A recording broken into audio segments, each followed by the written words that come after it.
Hey everyone, welcome to How to Rank It. This is a show where we take a genre or subgenre of movies, watch them in order, and rank them by a certain set of criteria.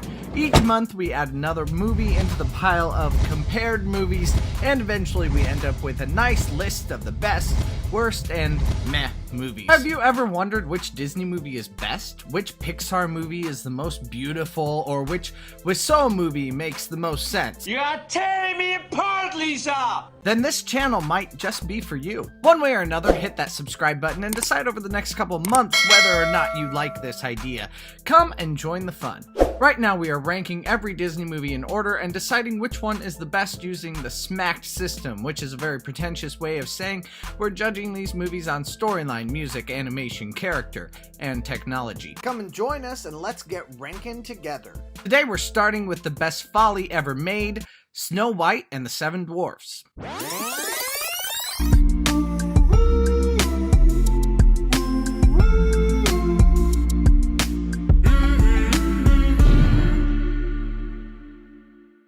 Before we get started, please let me know in the comments what you think about Snow White. Surely we all watched it as children. What is your first memory of it?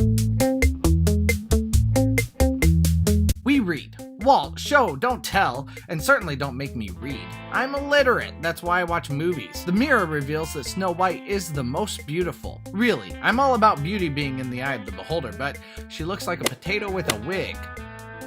Snow White needs a prince, obviously. We see this prince, who is comprised of an 8-year-old face on a 15-year-old body, ravishing us with his 40-year-old voice. Now that I've found you. And Snow White melts under his innocent gaze. But let's be honest, Snow White only needs one thing. Show me the money.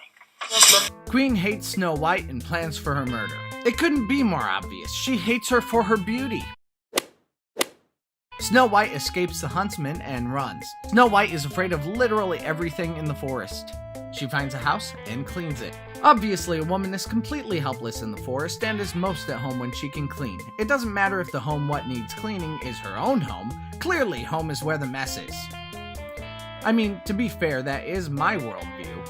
It's even better if you're cleaning for 7 men who are either over 40 or hipsters.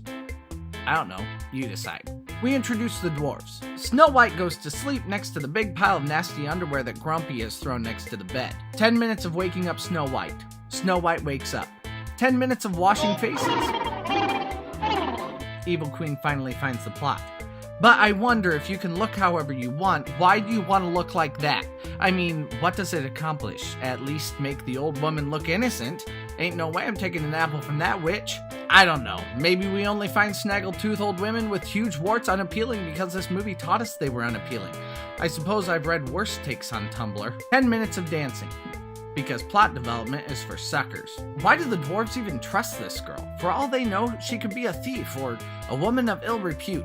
Snow White kisses the dwarves and we finally get a hint of a character arc from Grumpy. Scariest scene ever made. Tension builds to eating the apple. Snow White dies. The funeral. This scene can be used to desensitize Nazis. If you watch this scene without a tear in your eye, you might be a monster. Just saying, it's possible. And Snow White ascends to the clouds with the prince. So what? The clouds of heaven are a representation of the bliss of married sex? Or they don't get married? Or are they living in sin? Or is she dead? And why did she leave the creepy old men who she now trusts, only to go with the creepy young man who can't make an entrance without scaring the crap out of someone? Does this movie make any sense? Anyone? Anyone? No, it doesn't make sense, but that's part of the genius of it. It's a story driven fully by emotion, which is pretty fascinating, and it's the whole reason why this story holds up at all. It's a simple plot, probably too simple, but no one had seen anything like this in 1937. There was very little of film shorthand that we see today. In fact, this movie originated many of the tropes we recognize today in modern fairy tales. I have to say that I enjoyed the second half of this movie after the plot got rolling far more than I remembered. However, if the plot was in a new movie today, it would certainly not be revolutionary, and really, it would not be good. It's a plot full of filler, gags, and poorly executed emotional appeal, but surprisingly, that emotionality legitimately works. This movie doesn't give you what your head knows would be logical, it gives you what your heart wants to see happen, and that really doesn't lessen this movie overall. If Walt Disney understood anything while making this movie, it was how to make us feel. Those feelings are what make us keep returning to this movie even today. When this movie was released, there was nothing else to compare it to though, so Snow White begins its comparative journey as the #1 film for storyline so far. Spoiler! Snow White has no competition this week, so it will be #1 in every category. If you want some thrilling comparisons, come back in 2 weeks. I would say the score is wonderfully produced. The feel of the music definitely outlines the emotion of the spectator, especially the scenes surrounding the evil queen. Disney seemed to have a way with throwing a lot of interest and excitement at his most evil characters in the early days. However, I cannot say the same for the voice-led songs. The songs themselves are fine, but I am not a fan of voice work. It's confusing, to say the least. It doesn't help that Snow White is ambiguously both a 13-year-old child and a 27-year-old woman. Overall, the music is wonderfully classic, but the voice work is definitely a product of the times. Regardless, at least for 1 week, Snow White is hands down the best movie for music. Remember how I said Walt Disney used to put a lot of time and energy into creating his villains? The Evil Queen seems to be the originator of that trope. She is beautiful and scary in the same frame, but to compare her with Snow White and the Prince, all I see is potatoes. However, to the animator's credit, Snow White is used well and is placed in fascinating locations. The dwarves are created very well. They all look pretty similar, a beard except for Dopey, a big nose, and a bald head. However, despite their similarities, they all look distinct at first glance. And as they move, their facial features cement their differentiation even more. In this case, it's the facial expressions that really make these characters stand out. Scenes including movement from one point of view to another are incredibly well done also. I love how the backgrounds move at a different speed and a different focus than that of the foreground. We will hear more about that though in technology. Once again, Snow White comes in first place for animation this week.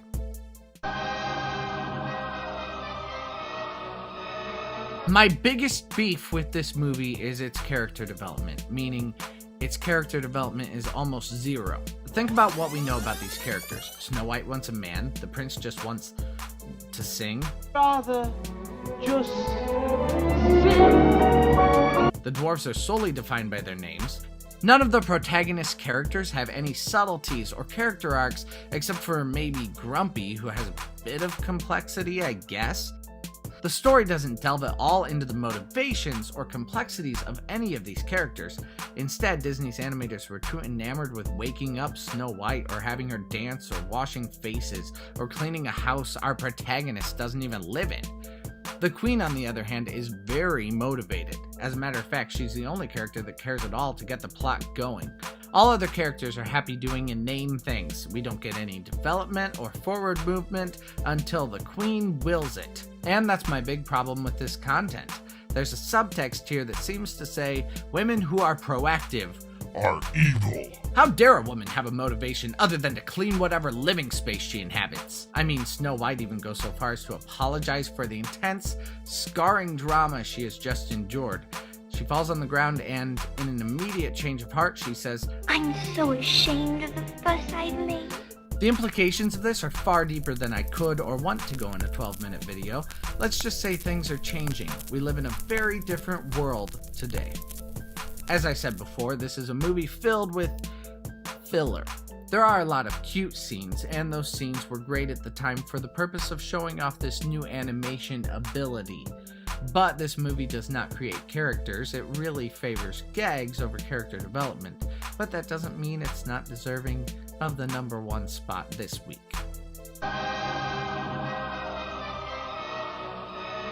The multiplane techniques used in this movie are amazing all around. Walt Disney created and pioneered the multiplane camera. Without this technique, all surfaces would look flat and all items on the page would move at one speed. Instead, he was able to use this technique to make it look like different levels were moving at different speeds from the other layers. It gives a three-dimensional world effect even on a flat surface. This effect was also used to create some incredibly creative moments. The Queen's changing scene is one example of how this technology was used to stunning effect. And once again, it's number one in technology. I know, you totally didn't see that coming. Technology is a different category. It's the equalizer. Its purpose is to help us compare each movie to its relative time and technology available. There were absolutely no full-length animated features before Snow White, at least not in America. There were no animation samples, no well-animated humans, and no multiplane cameras used before this movie. If there were no Snow White, we can ask ourselves what would have happened to animation. Would there be CGI or even Disneyland? I don't want to think about it. A world without Disneyland is just too dystopian for me. I'm very thankful this movie exists, and from where I'm sitting, Snow White will not leave this perch, at least not for a long time. This week, Snow White receives first place for technology. I live in Fort Wayne, Indiana, and Fort Wayne is obviously named because it started as a fort. Today there is a replica of that original fort to remind us how our city started. That fort is much like Snow White.